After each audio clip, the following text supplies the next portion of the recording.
First of all, my name is Tofik. I just want to say hello to everyone. My name is Tofik Mamedov. I am a citizen of New Zealand. I've been living in New Zealand for 30 plus years. I am a former candidate for New Zealand Parliament. Back in 2014 and 2017, I stood for New Zealand Labour Party as a candidate. I am proud to be a New Zealander, also proud to be an Azerbaijan citizen. I was born in Baku. The reason why I am speaking in English, because I want to put across a small message to the Western world. I want to begin to say that Western values based on human rights, rule of law, they value liberty and freedom in their countries.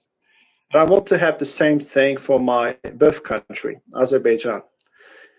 It is unfortunate that today, for 31 years since Aliyev regime taking over, there is no such thing called human rights, rule of law, liberty, or freedom for Azerbaijan people. Former candidate for Azerbaijan parliament, former candidate for presidency, the president of human rights defender, Vedat Iskandar was murdered, assassinated, I should say, on the 29th of October. Three masked people, early mornings, approximately just before 7 a.m., three men entered to his house. Two men held his arm, and the third man, without any sort of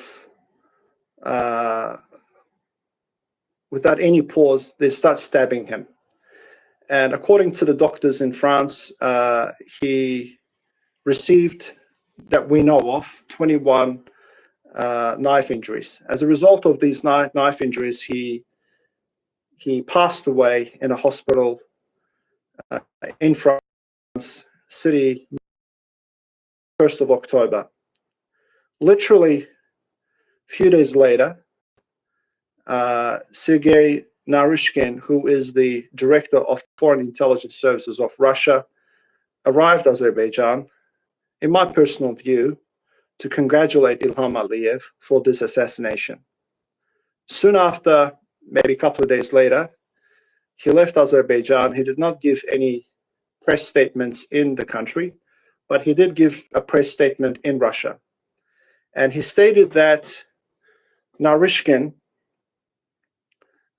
he stated in his Russian media that he is working closely, Russian government, working closely with Ilham Aliyev and his government, appointed government, I should say, to eliminate threats that are not inside the country. I will explain to you very, very shortly what I meant by what Naryshkin said, eliminate the threats outside the country. But before I do, I just want to let you know that Ilham Aliyev regime, since it has been in the government, he has been trying to silence all the bloggers, the opposition leaders outside the country. No, I'm not talking about the inside the country. I'm talking about the outside country, because those people are champion for the democracy, and all they're trying to do is to promote democracy, promote the liberty and freedom. They're hoping that one day Azerbaijan will be free from this regime. I will give an example, those with the names who Aliyev regime attempted to kill. One person he tried to kill was Mohammed Mirza Ali, who is a blogger, a prominent blogger in France. 2 years ago, he suffered about 16 or 17 knife injuries in the middle of the city in France. Then 2 years ago, Manaf Jalalzadeh, who's also a prominent blogger, was beaten, and luckily they didn't kill him, in Switzerland. Then we have another victim called Gabil Mehmedov, who's also a blogger in Germany. He was also beaten, and Orhan Agayev was also beaten. These threats keep coming from Azerbaijan, and they are trying to monopolize the politics of Azerbaijan. This photo that you see on the screen is Mohammed Mirza Ali, who was injured at least 16, I should say.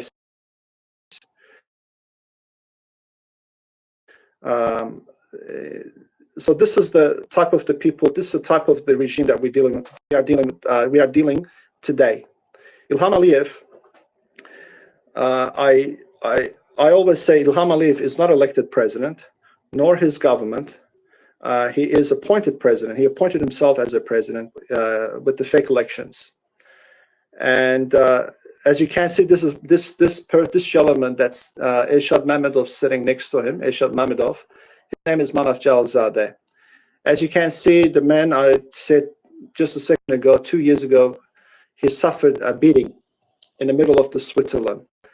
And as you can see from his shirt on his face, he's full of blood. He's suffered quite a few heavy beatings. And looking at this video, I can see he's suffering. He's actually struggling to breathe.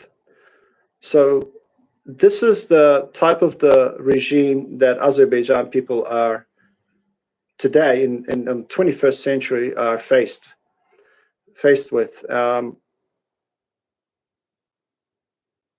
And Elshad going to show you now the next photo. This is Orhan Agayev. This video, as you can see, the black jacket, there you go, two people are actually beating him. This is Orhan Agayev in Germany. They caught him right outside his apartment block, and they're just beating him. Luckily, they didn't use knife or anything like that. These are the horrible videos that we're showing you. The reason why we're showing you today is to show you and show the world that Azerbaijan people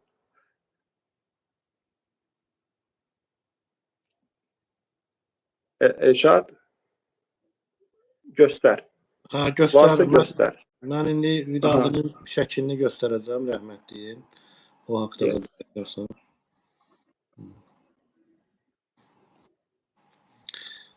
Elshad is going to show Vidal Iskandarli. There you go. This photo. This photo was taken in a hospital on the 29th of September. This is right after Vidal Iskandarli was stabbed. He's in coma in this photo. And literally 2 days later, he passed away from those knife injuries. They're cowards. Ilham Aliyev's regime and his supporters are cowards. That's the best way to describe them. Bir də long story short,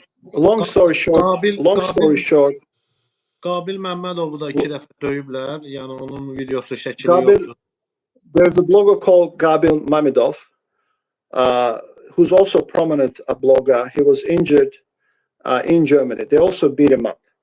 So there are many examples I can show you today, and many names that I can give you, that people that are living outside the country are basically under threat from this government. Elshad Mamedov, right after Vidadi passed away, Elshad Mamedov, literally 2 days ago, not too long ago, received a text message. There you go. This is the knife. There you go. This is a text message Elshad received 2 days ago, 2 or 3 days ago. And the message saying that, it's a long message, but I'm just going to make it short. They told Elshad, you must stop this live videos, blogging. If you don't, we're going to do the same thing what we did to Vidal Iskandarli.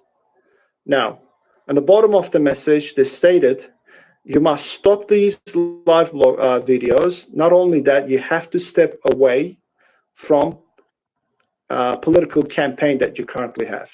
And this Elshad Mamedov's political campaign is very simple.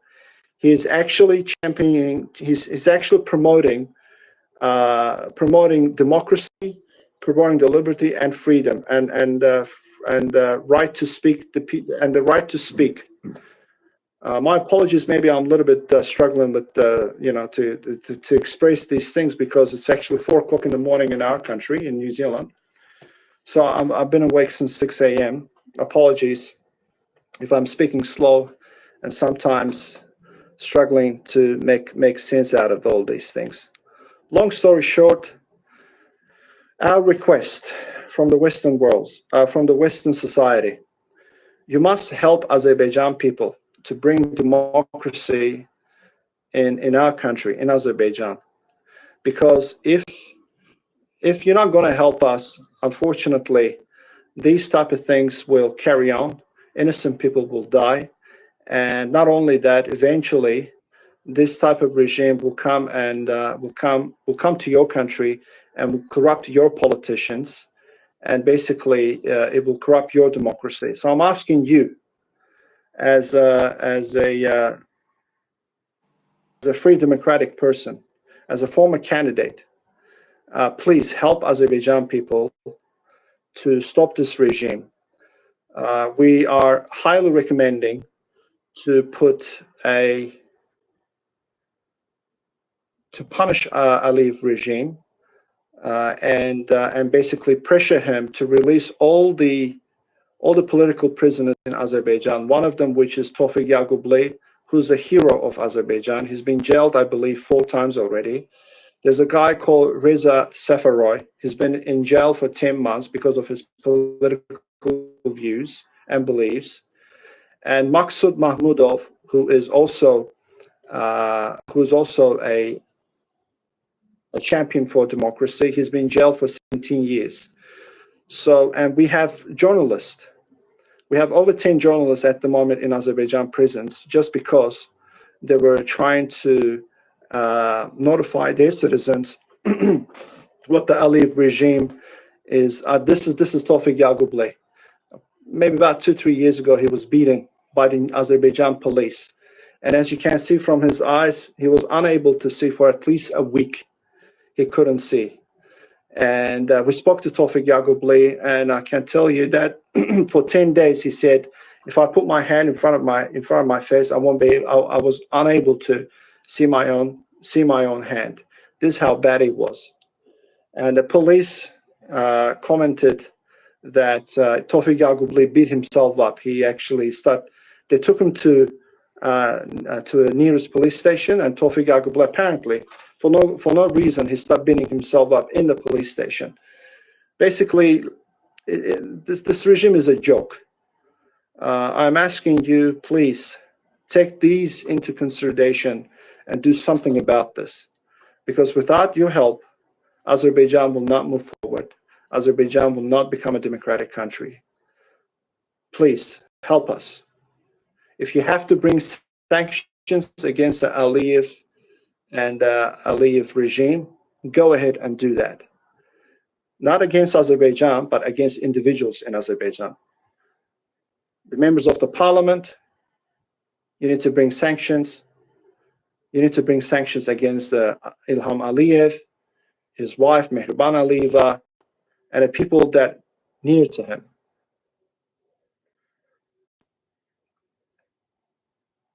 I'm not going to say much, except the fact that before I go, I just want to make a last statement. Appointed president of Azerbaijan, Ilham Aliyev, on his opening speech for the new parliament, I believe was the seventh opening parliament, he actually stated in the parliament that we eliminated all the risks, opposition risk in Azerbaijan. Our threat is from overseas. There you go. These are the political prisoners. Why are they arresting them? Is because they're championing for democracy. They're championing for the freedom.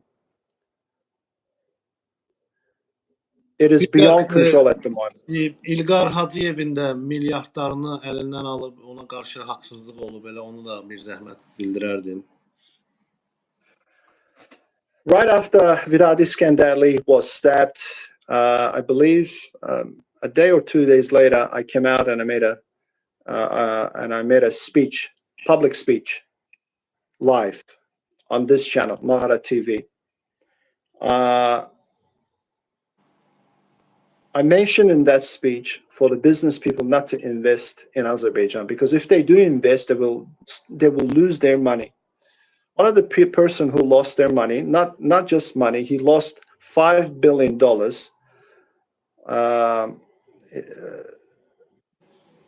This gentleman, his name is Ilgar Hacıyev. He's a director of the company called Accord Developments. The value of the Accord Developments was about approximately $5 billion. So what happened? About 4 or 5 years ago, Ilgar Hacıyev had to leave the country because they're threatening him to put him in jail, because he also challenged the current regime. All he wanted to do, all he asked to begin with, please allow me to do my business. I do not mind to pay my taxes, but I do not want to do anything more. But instead, Aliyev regime said, no, you have to pay your taxes, plus you have to pay us corruption money.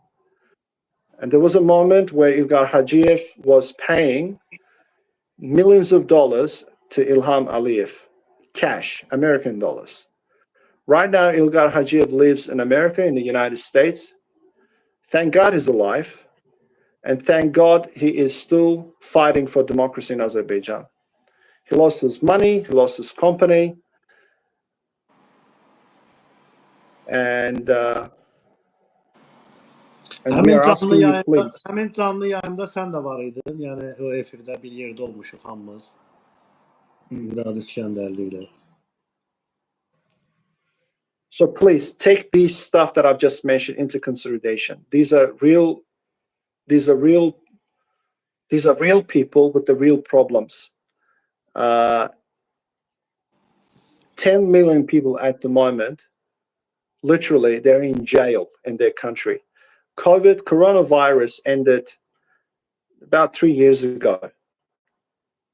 Today, Azerbaijan is the only country who actually, Ilham Aliyev closed the borders and he's not planning to open anytime soon. The reason why he's doing this is because he's saying there are threats outside the country and I want to make sure that our people are protected. Who is he trying to protect them from? There's no more COVID. Coronavirus ended 3 years ago. The reason why he's actually not opening the borders is one reason and only. He wants to protect himself, his family, and his regime.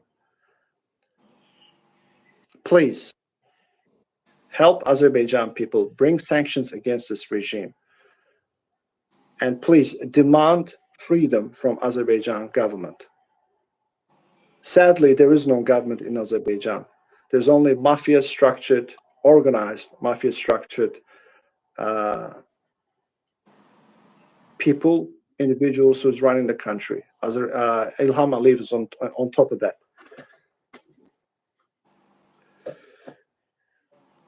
I want to thank you for your time. I want to thank you for